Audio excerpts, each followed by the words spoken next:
Hello, and welcome to another episode of the Christian Reeve podcast. Today's guest is a former professional basketball coach, a TV commentator, content creator, and media manager, all the way from the UK. I don't know why I said that. I'm used to saying that when we have guests from far away. He's from here, where I am, in the UK. His name's Paul Nicholson. Welcome to the show. How you doing? I'm good, thank you. Yeah, all the way from down the road. No. It's like it's a force of habit. I don't know.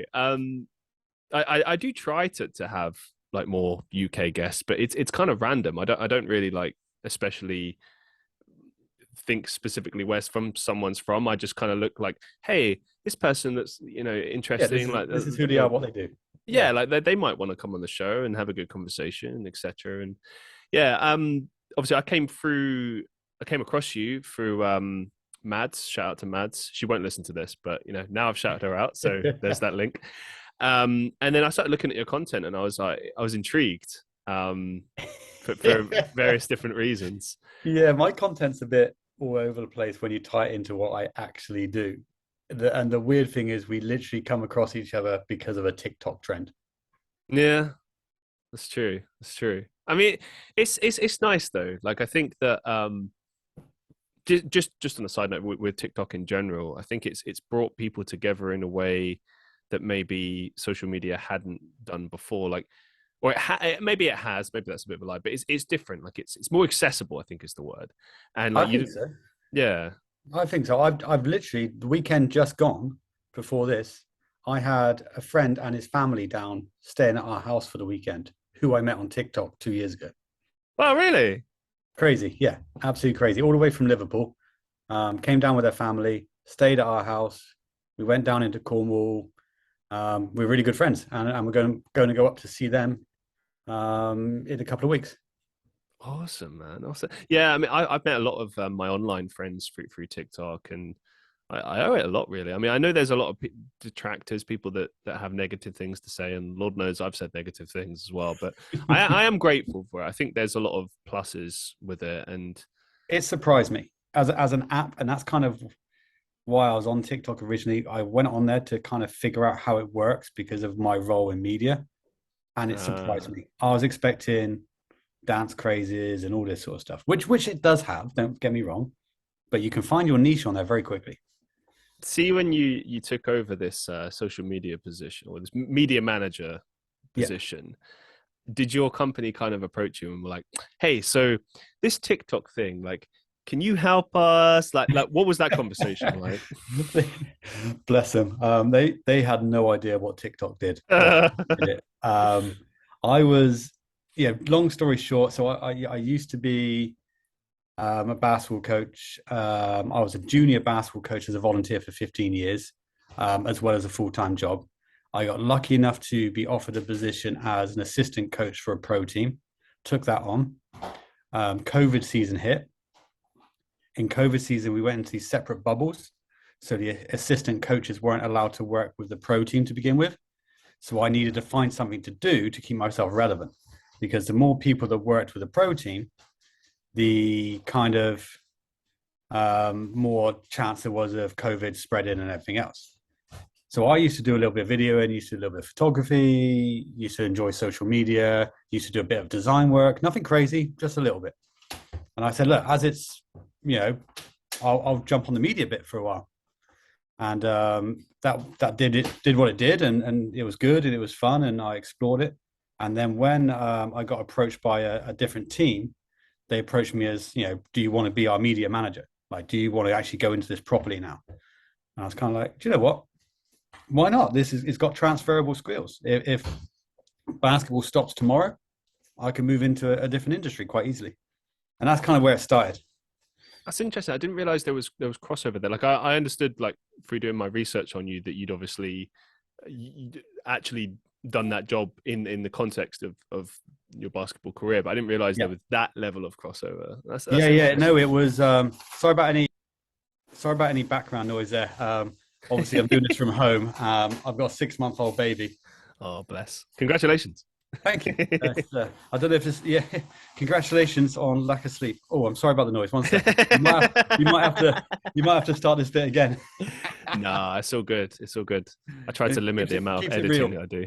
Well, I don't know. I've had people criticized me about that before, and the way I look at it is I'll edit things out that if there's like lots and lots of like, I don't know, problems in like internet or something, Yeah, no, or it's things like fine. that. It's real noise. This is the real life. You know, I've got a But week off, and we're getting ready to have a barbecue later.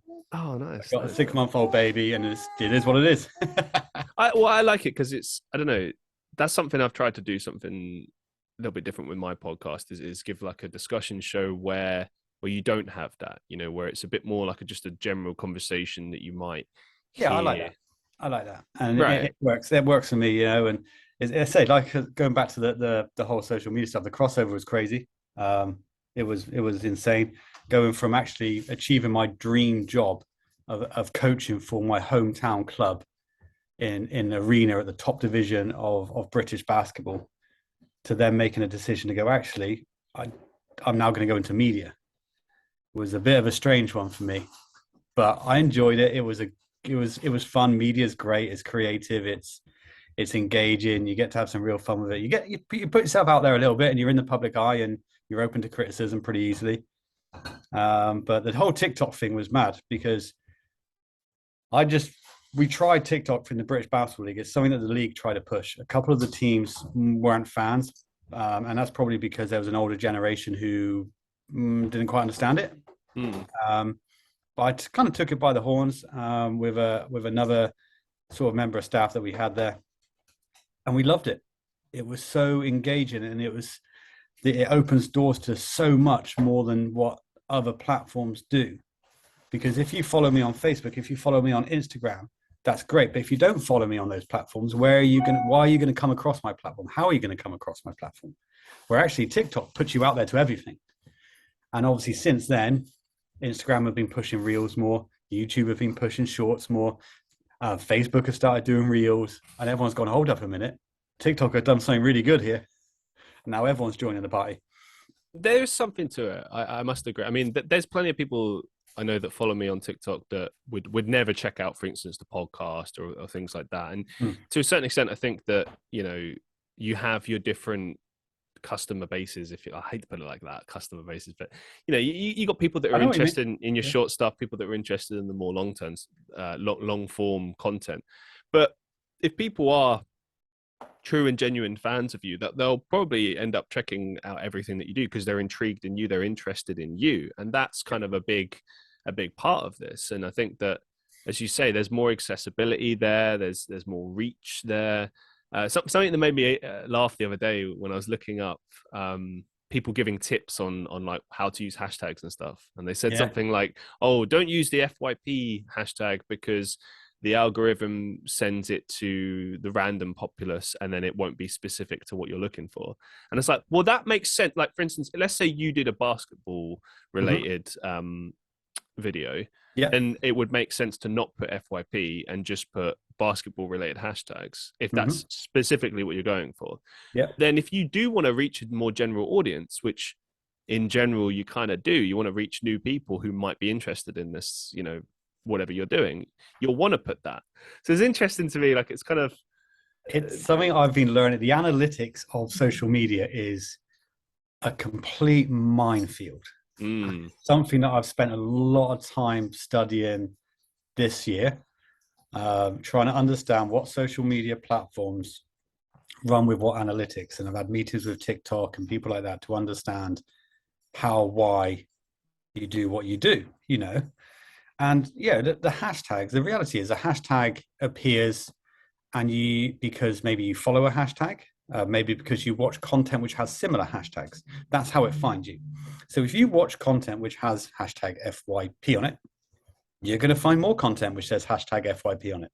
If you follow, and then TikTok, everyone's a pro on TikTok. Yeah, everyone's like, yeah, make sure you do this many hashtags. Make sure you hold up a minute. Just like, there's rights to it and there's wrongs to it.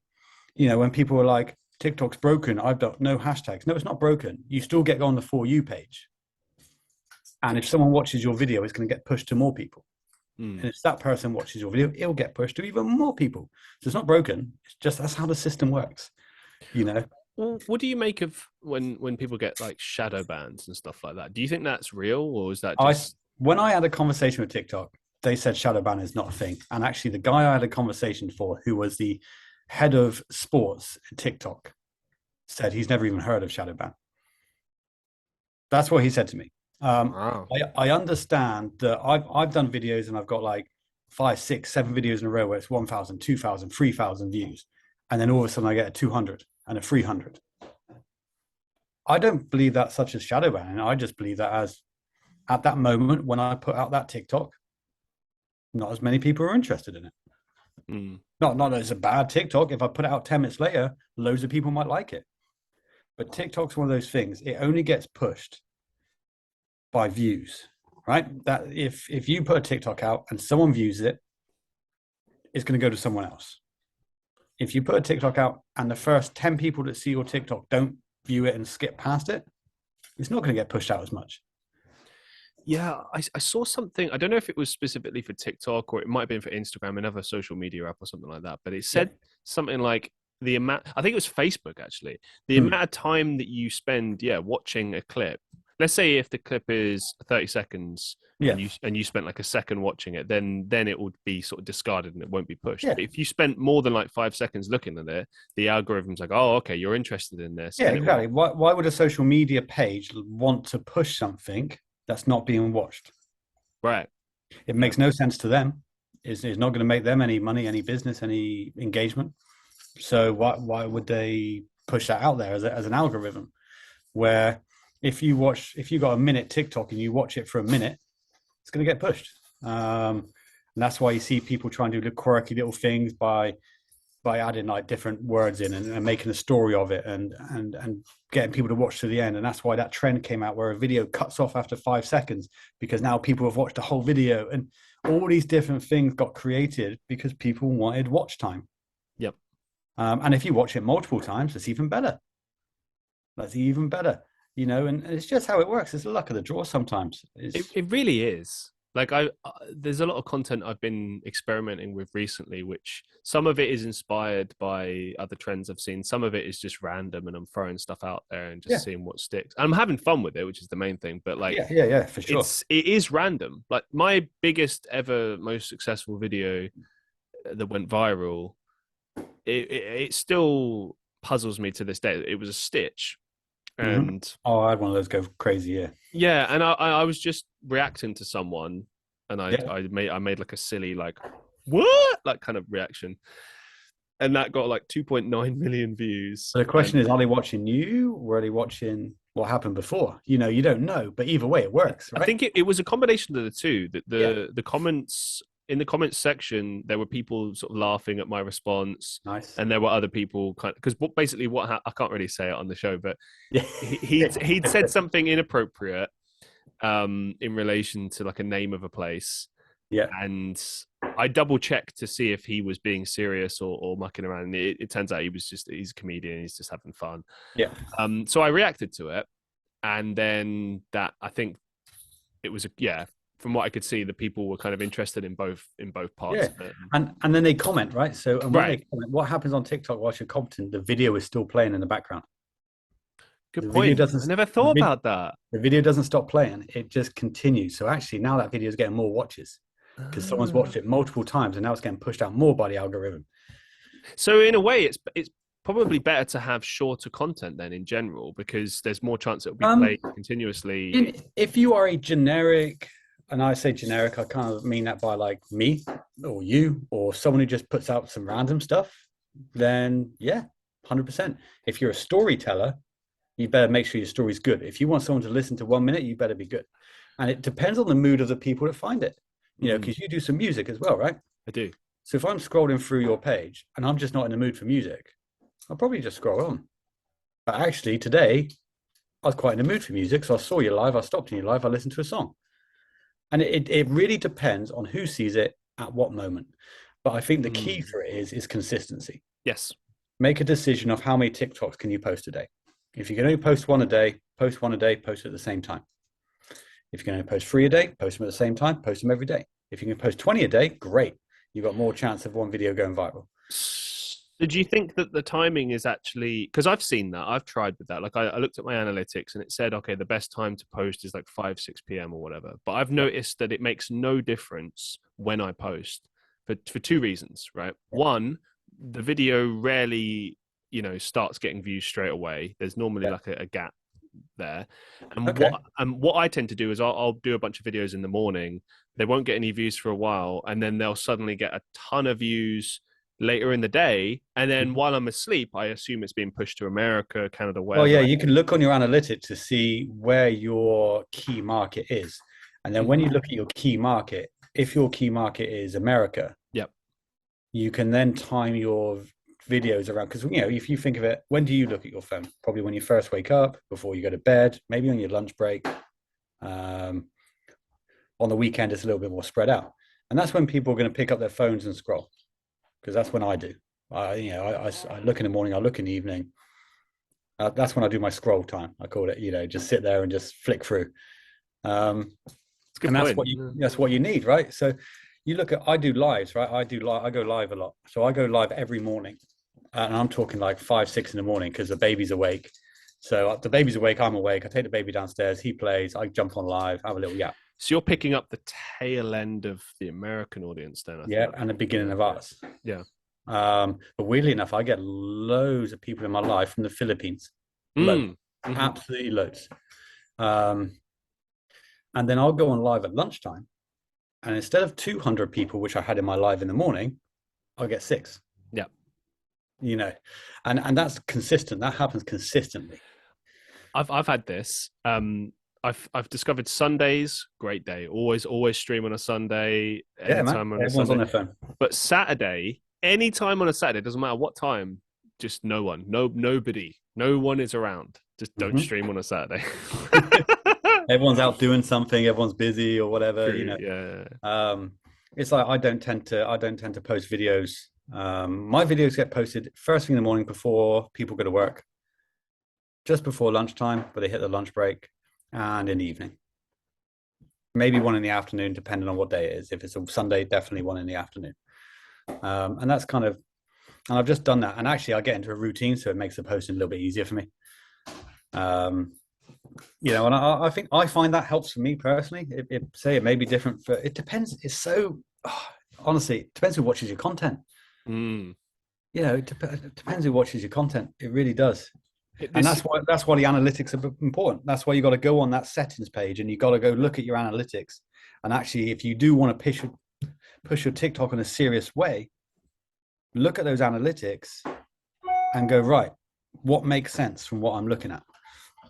I changed mine recently, actually, because I've had 3 accounts for a while. So I've got the one for the podcast, Yeah. my second account, Have you and got then TikTok for the podcast? Have you? I do, Oh, I feel bad and now. I haven't found that one.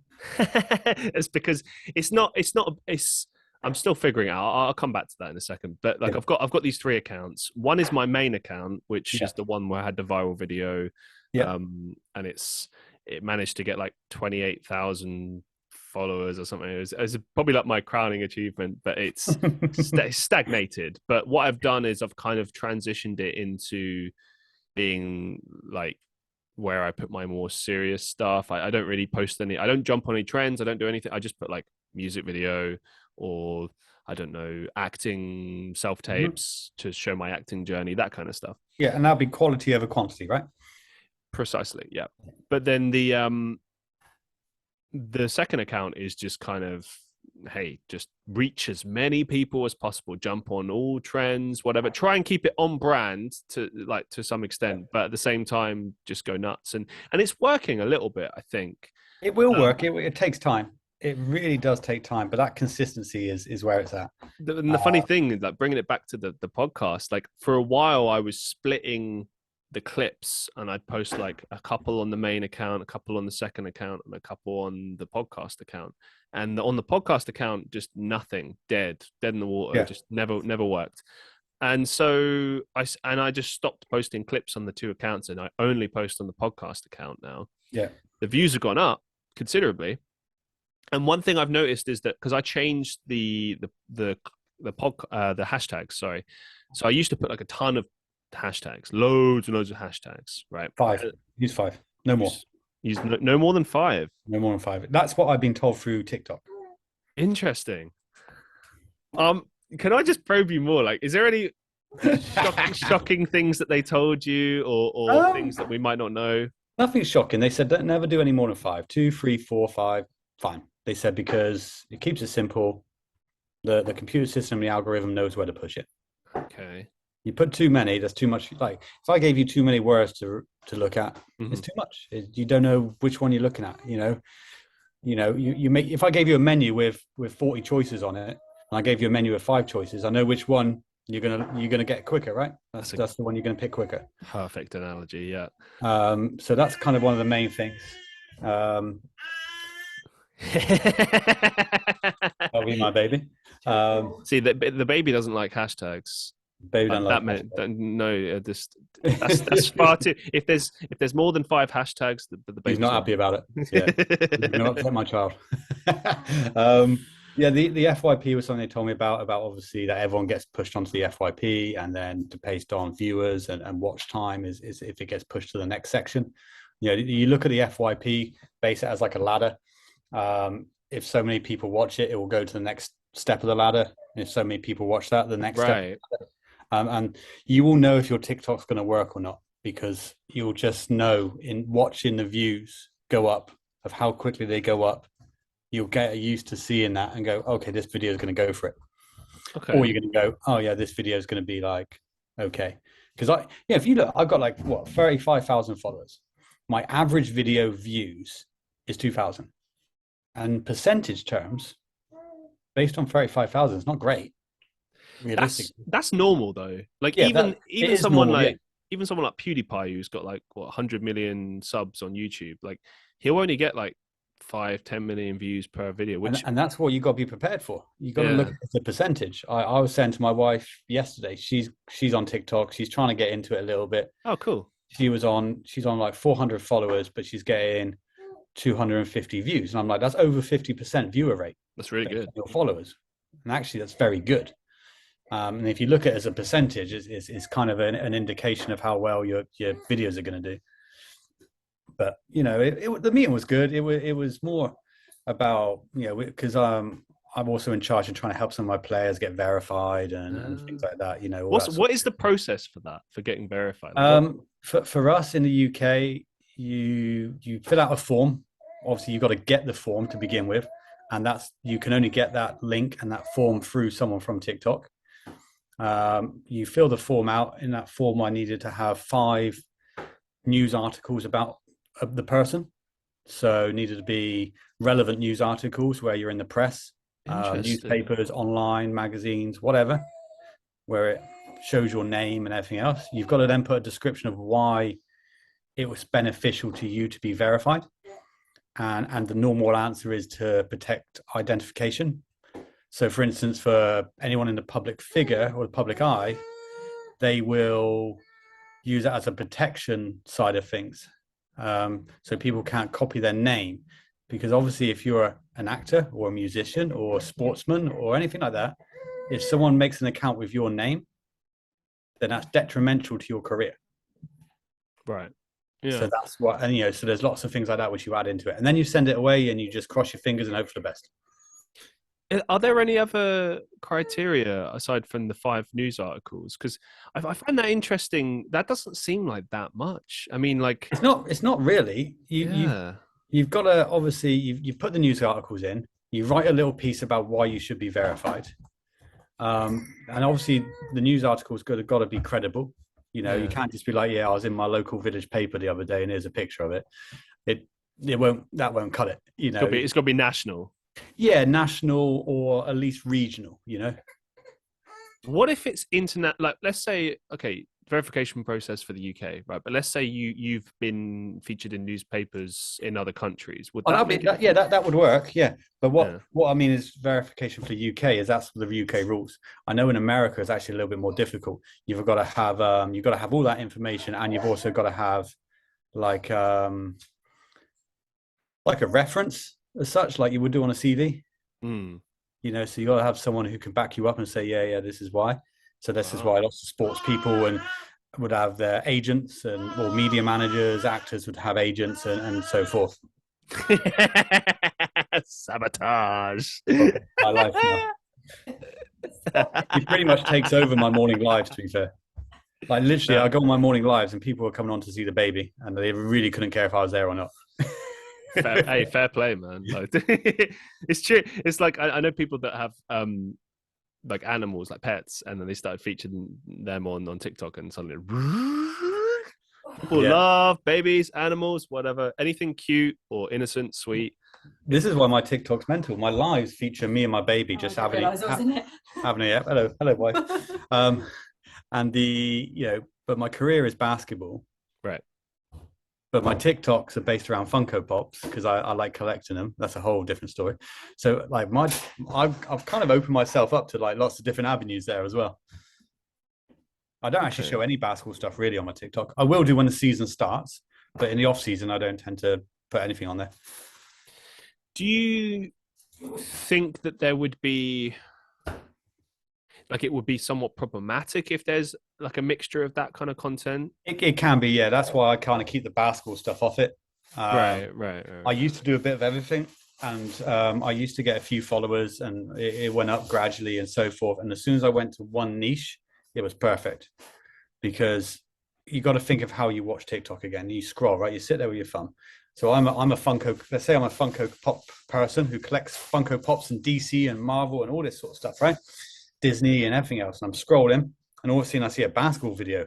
The first thing I'm going to do is go click, not interested in this content. And then actually they might not even known it was me posting it.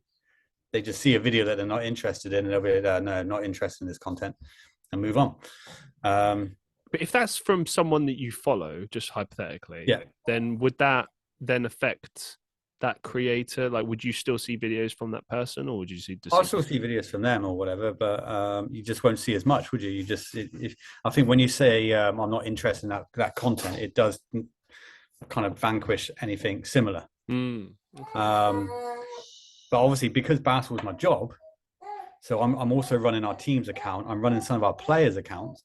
The last thing I want to do is on my TikTok is talk more about stuff I work with, So I tend to leave it. But occasionally, if I'm at a game, I might stick my TikTok on, walk around on a live, show people what I do. But I don't tend to make video content about it. I tend to talk about it and show it on my live rather than the videos. Okay. This is fascinating to me, and to be honest, I didn't know that the conversation would go this way. So for me, it's just like this is the beauty of this sort of podcast. It just can go anyway. Just happy to pick your brains about this. Just in general with social media, has there been any other things that you've discovered which maybe have surprised you, or just that are interesting as far as just social media? And the biggest thing for me, I think, was understanding what each different channel is used for. So I used to, when I first started, I had this generic app, which when I press post, it will post the same photo and all my social channels with the same message, right? So I'll schedule it in on all of them. And I was like, right, brilliant, job done. And then I realized that the people on LinkedIn really didn't care what I was talking about on Facebook. The people on Facebook didn't really care about the picture I was showing on Instagram. And the people on TikTok didn't care about any of it. So it was then trying to figure out actually break down the analytics on each one. So I used to have this crazy spreadsheet. I still got it, which has got all of our social channels on, and it's got how many views, likes, clicks, shares, watch time, everything written on it, it takes me like a good 2 days to go through the analytics of all our social sites to understand actually every site's got its own purpose. You see a lot on Instagram and Facebook on Reels, and you can see the TikTok watermark in it. Guess what? Instagram and Facebook don't like that because that's not their site. So they won't push it as much. See, I've seen people say that, and for a while I was paying attention to that and changing in accordance with that. But then I've seen some videos that have the watermark just are still popping off, so it doesn't seem to make a difference. It's probably because you're talking then about these big time creators, aren't you? You're talking about these. Not necessarily. No. Okay, interesting. Yeah. I mean, it's because I was the same as you. I was like, oh, okay, so they just hate watermarks, and then saw plenty of content that didn't sort of fit that bill, and I'm like, oh, okay, that's odd. Yeah, I don't think it looks very good, if I'm honest with you. If you put a watermark video on Instagram, I don't think it looks great. I think you're best getting an editing app, like a free editing app, like a CapCut or something like that, where you can just edit a video, and you've got it, and then you can go put it on TikTok, you can go put it on Instagram, you can go put it on Twitter or whatever, and it all looks like it's meant for that platform. But yeah, the biggest thing was just discovering actually Facebook, and maybe I'll only do one post a day. Instagram, 1-2 posts a day probably. TikTok, many as I can. Twitter depends on what's going on in the moment, because Twitter's not Twitter's a scroll site as well. Yeah, Twitter's a weird one, isn't it? Like I've had some stuff go viral on Twitter before, or not viral, like viral in the sense that hundreds of thousands or whatever. But it never leaded to growth, which was interesting. No, Like it's interesting. Yeah, people engage with your post, but they won't necessarily care about you unless you frequently post content similar to that. Let's say you're really controversial or you're, yeah. I don't know, funny or something. I look at Twitter as just a massive group chat. Yeah. Do you know when you wake up in the morning and you got 40 notifications in the group chat and you go, I can't be bothered to look at this.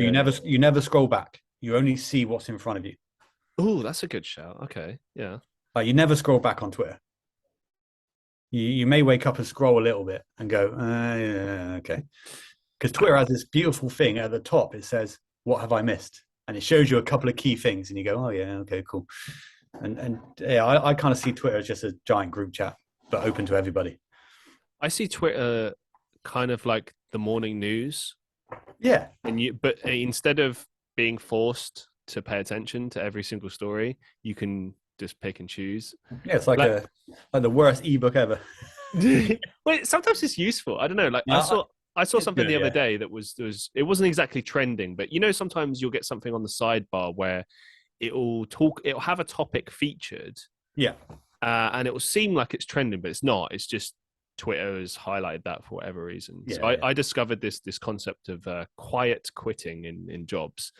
And I started looking into it, and then I just did a podcast in it. And so that helped me generate some last minute content as a result, and it was useful. And that's kind of how I use Twitter. Just kind of, and it's good for putting links on, because Facebook's good for putting links out there. Because I don't base when I look at the analytics, my Twitter and my Facebook, I purely base it on how many people have actually clicked on the content and done something with it. I don't really base it on likes, shares, or anything like that, because realistically, as in a business side of things, you're posting for a reason. If I post a picture of a basketball player and say, hey, look at this great photo, you look at it and you go, oh yeah, cool, great photo. If I have a look at this great photo, click on the link to book your tickets for the next game, oh, okay, now it's got a purpose. So now I base everything on clicks and how many people have actually done something with it. But it depends on your industry that you're in, right? It depends on the industry. So if you're going to do a music one, you're not basing it on how many people have clicked that link. You're going, right, how many people have gone and downloaded that song? Right. It's all well and good clicking on it, but how many people have invested their time, their money, and their effort to go a little bit further than just scrolling? It's hard. I mean, like when I post about the podcast, I promote that like crazy, and I've done posts like that where it's like, oh hey, come check this out. I do this, and it's just nothing, zilch, nada. The nature of the beast. Yeah. And the funny thing is, the actual way that I've actually managed to reach people and actually get people to check out the podcast has been through the live streams. Yeah, because you're in a different position, then, aren't you? Like, it's like if we're talking face to face now, and I said to you, go click on this link for me real quick, have a look at it. You feel obliged that you actually have to do that because we're having that conversation. We're face to face, we're having that conversation. You kind of think, well, I best do, because he's asked me right now. I feel awkward if I don't do it. And maybe you do it that way, or maybe you can sell it a little bit more. Maybe live is your thing. Maybe the sitting there and going, hey everyone, how you doing? Hope you're having a great day, and engaging with people. Goes, oh, actually, I like this guy, so his podcast might be good as well. Some of the feedback I've had has been like, oh, I like listening to this. This is interesting. Yeah. I would like listening to the podcast like that, and that makes sense to me. That's perfect sense. And then some of the people are just genuine fans of podcasts, so it's like, oh, you do that as well. That's good. That's useful. That's great. But yeah, I've really started to think about it like that. Like, try to always have your audience in mind that is there in front of you. And like when I'm talking, normally I wait for people to bring things up and then I'll start talking about it. So Yeah. I'll plug it like, if an episode drops, I'll be like, oh, by the way, guys. Do you um use do you use snippets of the podcast? I mean, I post clips, if that's what you mean. Yeah, that's one. Yeah, yeah. So like, yeah, you find like the best clip which is relevant Yeah. to what you want to talk about, and you know, but then you just got to hope that everyone who's watching that clip is interested in that clip. Because actually, what they could find, is they might be interested a little bit later on. So, like when we used to do basketball podcasts, we always post about 4 or 5 different clips because we're hoping that at least they're going to be interested in one of them. That's what I do too. I Yeah, try, like I always post a few clips that are just staples of my podcast. So yeah, later yeah, on, yeah. spoiler, later on in this podcast, I'll ask you 2 questions. I won't say Uh, what they are, but they're like questions I ask every guest. And I always post them because A, they're really easy to clip up. B, it's kind of part of my thing. It's like a cool. thing that I'm doing. I'm excited. Yeah, and C, it's just kind of like that's an easy base point to begin with, and Yeah, yeah. then the other clips will be just like, okay, let's take this podcast so far. Okay. I will definitely be clipping up some of the stuff that you said about TikTok, because I think that Yeah, people using TikTok will find that interesting. yeah, yeah. People will also look at it like, oh, okay, so these guys had this show and this podcast and they spoke about a bunch of this stuff. Maybe I should go listen to the whole thing because they spoke about all this stuff. Maybe it'll be useful, it's interesting, it's controversial, etc., etc. So I absolutely pay attention to that. And Yeah, but yeah. you're right, it's hard. Like If, it's just me doing everything, so I don't know if it wasn't difficult, sometimes. everyone would do it and everyone would be successful at it. And this is what I keep telling people on social media: is you either get very lucky for a small amount of time, or if you want something to be sustainable, it's very difficult. It's Mm. not as easy as just putting your phone up and going, hey, let's talk about something. To keep this going consistently, it's flipping hard. Like all these creators that you see, like who you think are actually speak complete nonsense, because you all see them, all these social media content creators. You're like, oh my God, what a donut this guy is. Actually, somewhere along the line, there's a very smart brain behind that. Yeah, they're probably speaking to who they know their audience to be, so they're kind Yeah. of speaking to that and trying to kind of, yeah, like It's I, harder to be a positive creator than it is to be a negative one. If you're a negative creator, you create a lot of noise because people want to argue with you, laugh at you, talk about you, right? So you sometimes, this is, well, you not know, always, but I've seen certain creators, like there's, I won't mention the name, but there's one particular creator that I saw who there's a lot of controversy surrounding them, and not, it's for bad reasons, basically. It's yeah, concerning. And from what I understand, a big part of the reason why they're so successful is because people just keep making videos about them, talking about them, which of mm-hmm. course, if you have people talking about you and making content about you, inevitably people are going to go check you out. So that's a Yeah. part of it. But also, this person appears to have like a lot of actual fans, which I'm confused about, because Are they fans, or are they going, this guy's really famous and really popular? So if I'm on his side, maybe one day I can become really famous and really popular. there could be a part of it that's like Yeah, that, but who knows? I doubt it. Like this Hey, is, look, the world's a crazy place. There's people who are into a bit of anything and but everything as the thing is, like TikTok rewards that kind of behavior. Like this person is well. involved with let's say inappropriate stuff. Yeah, yeah, yeah. That's fine. Like they've been accused of things, Yeah. and some of the things they have done, and it's not good, right? Mhm. But even this person highlighted the fact that TikTok was actually showcasing them on their front page. Now I know when I looked at that, I was like, the reason why is because they've got such a high, uh, Likes, clicks, views. yeah. So immediately, and it's not just TikTok. I know I'm burying TikTok right now. YouTube did it. Remember when Logan Paul did his Mm-hmm. infamous stunt? Let's call it that. It was trending top 10 on Yeah. YouTube when it happened, and it's like, because they don't. It's the computer. They don't There's way to make monitor it. money though, isn't it? It's because you look at TikTok now, you can subscribe to people, you can send people gifts, and not all of that money goes to the person that you're subscribing to, and not all that money goes to the person that you Most gift. of it, most of TikTok, it goes to TikTok. Most of right? So it. are they going to push someone who gets a load of gifts? Of course they are. 100% they are. It's a business, you know. Rightly or wrongly, that's what they'll do. But there is positive people out there which they will also promote and push. For sure. Uh, Absolutely. Let's mix it up and talk a little Fun. bit about your work as a TV commentator. So talk us through your experiences, the good, the bad, and the ugly.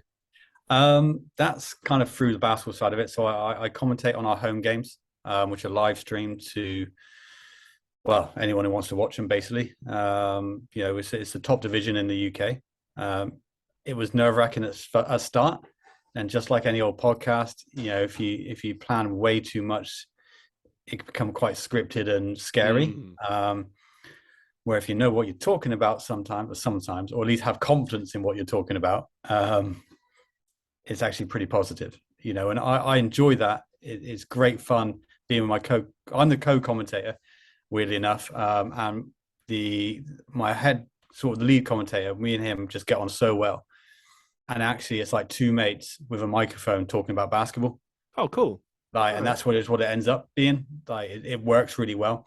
I would like it to go somewhere. I would like to, get onto Sky Sports and whatever else. I'm friends with a couple of people that do that already, but that's a very small percentage of people who get that opportunity. So just keep plugging away until one day that opportunity comes, and maybe I just need a cover for someone one day. I'll take that. You never know, man. I mean, you said it earlier with your basketball career, like you got an opportunity to be an assistant, and then the ball started rolling from there. All it takes is that one opportunity. It's the same with me in Oh, for sure. acting. Like I don't have any formal training. Everything that I've been in has been, it's been movies, short Yeah, yeah, films, commercials, that kind of stuff, and I've been lucky to get that.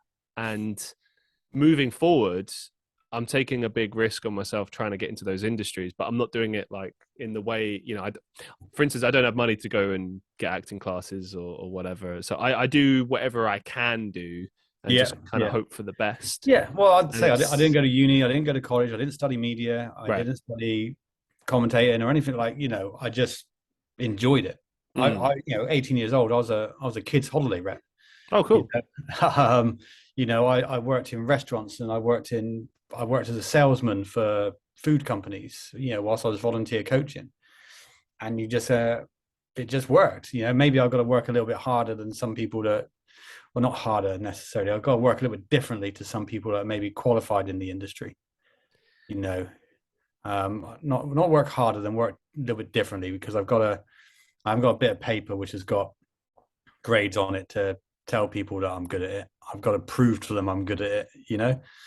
Um, Now and that you you can probably kind of relate to that as well. Absolutely. Now that you've dropped the fact that you've worked in customer services, Oh God.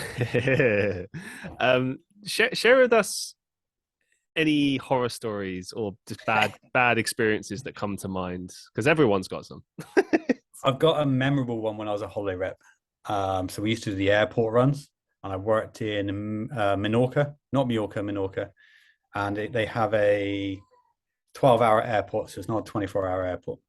So we brought a coachload of guests to the airport in the morning, check them all in, up they go. Flights start getting delayed and delayed and delayed and delayed. At this point, obviously, they're getting angry as it is anyway. So you just go up there and say, hey, we're waiting for more news, blah, blah, blah. Flight should be with you soon. Not really knowing what's happening. And it got to a certain point where, like, guys, if this is delayed anymore, we're going to have to, like, really do something here because they've been here all day. So we go up there, we're giving them lunch vouchers, food vouchers, nappies for the babies, anything we can to help them. People are getting a little bit angry and so forth, and understandably. We then find out that the plane's not coming, and we've got to then go up there and tell them. Ooh. And I remember walking up this escalator, knowing that as soon as I get to the top of it, there's going to be a few hundred people just staring at me because they want to know what's going on with their flight. And I was like, oh God, I fine, I'll do it. So I go up, and I got to explain to all these holiday makers who are just ready to go home, got to go work the next day, that the flight's not coming. So we're now currently trying to figure out what we're going to do to get you back. But what we're going to do is get you on a coach. We're going to stay you in a hotel overnight, and then we're going to try and fly you out the next morning. And I've got this sort of personality where I kind of can be, I like to think I can be a bit cheeky and get away with it. So I was kind of trying to read the room, and there was some really angry people there. And then there were some people who were like, "Oh, what a mate, you know, it's a tough job. It is what it is." So we get them all on the coach. We get them all on the coach, and I remember on the coach we're heading towards this hotel to get them some food so they can have a night stay before we come back tomorrow. And I'm on the microphone because I'm sat at the front. You know, you sit at the front with your microphone, and I don't know why I'm pretending to hold a microphone. I've got one in front of me. Um, and I'm like, you know, ladies and gentlemen, really sorry about everything. You know, I'll try and talk you through what's going on. And this plane flew overhead. This plane flew overhead. And I'm going, ladies and gentlemen, if you look out the right, unfortunately, that's not your plane. Oh, And, you know, and there was like two or three people, because I was getting so much abuse by this point by some people, and I was getting a bit fed up. yeah. And there was two or three people at the back who were like really mad. And then actually there was about 20 people who just burst out laughing, absolutely in stitches. And as they got off the coach, they're like, mate, you've got some balls, but do you know what? That made my day. and and we got them into the hotel, and they stayed overnight. We got them off the next day. But it was a moment where I was like, I'm either in serious trouble or it's going to work. Brilliant. But it worked, lucky enough. I had a few other stories as a rep, but some of them I can't tell. Some. Oh, thank you so much for sharing, man. That's brilliant. Let's Some talk a people little. would kill you for that, though, you know.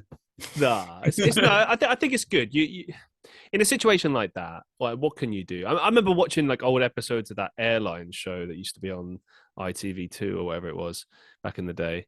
And it's like there were so many times when the people would just be screaming and shouting at the people behind the desk. And it's like there's only so much you can do. Like when something like that happens, Yeah, yeah. all you can really do is try and find like Try and just be contingency. honest about it and smile if you Yeah. can.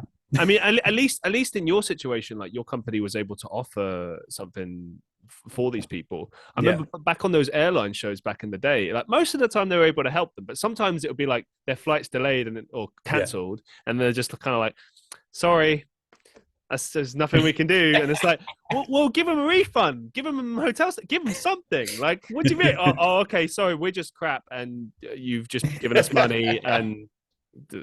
Yeah, yeah. So, damn. Well, what's the best advice you've ever received? Wow. The best advice I've ever received. That's a tough question, you know. That's a tough question because I always look in my industry in sports, we're always looking for advice from people. Always, always.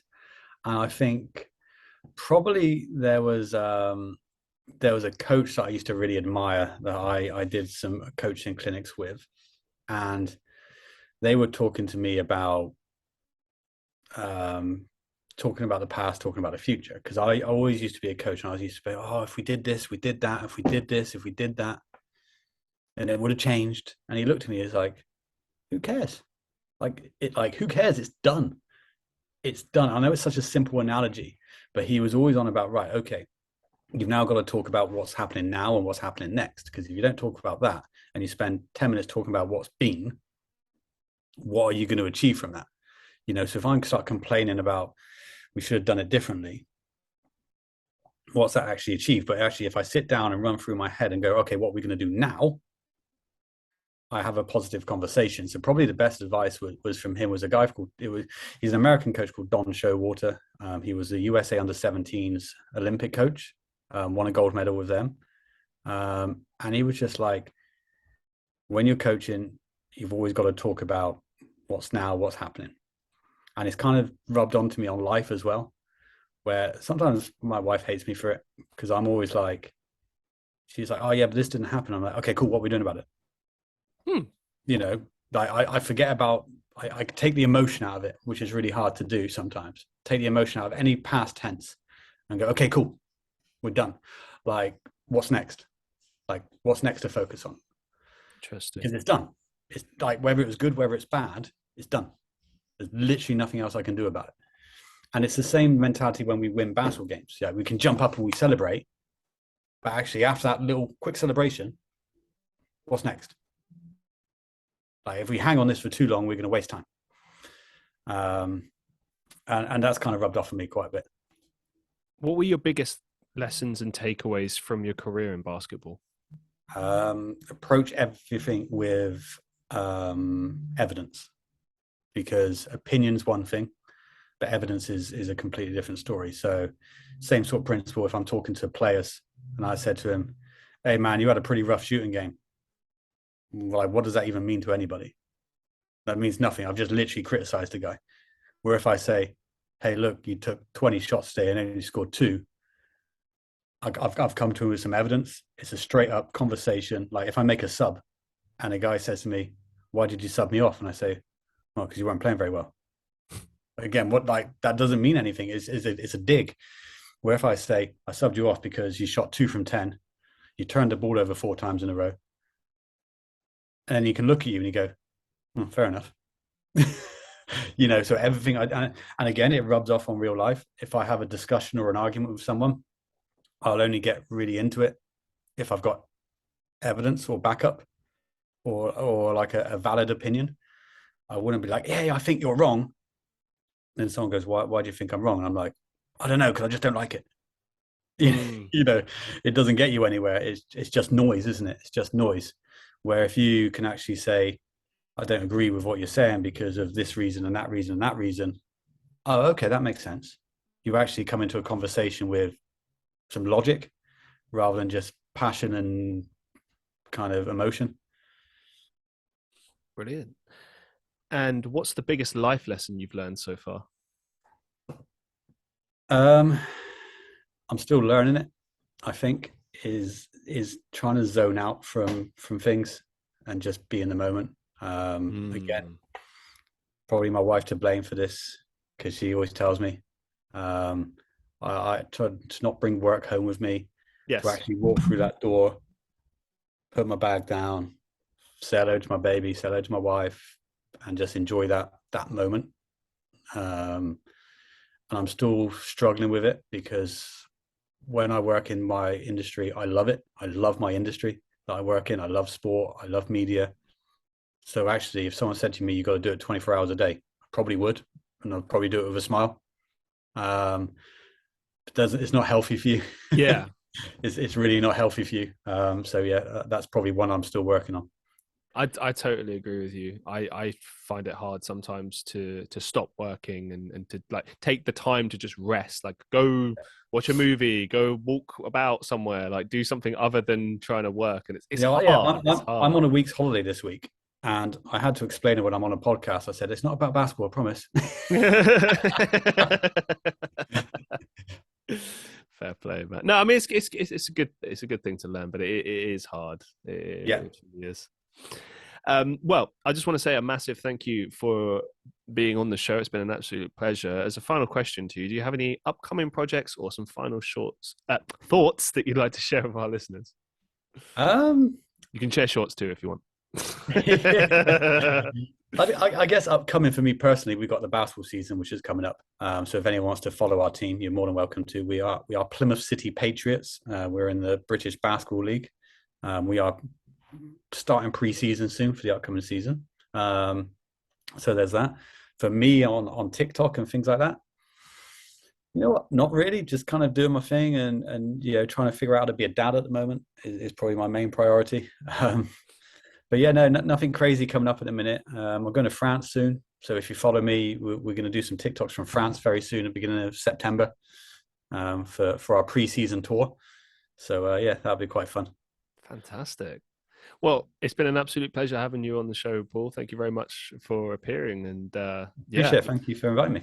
thank you. And to all the listeners of the Christian Reeve podcast, as always, thank you very much for listening. Be safe, be well, and I'll see you in the next one.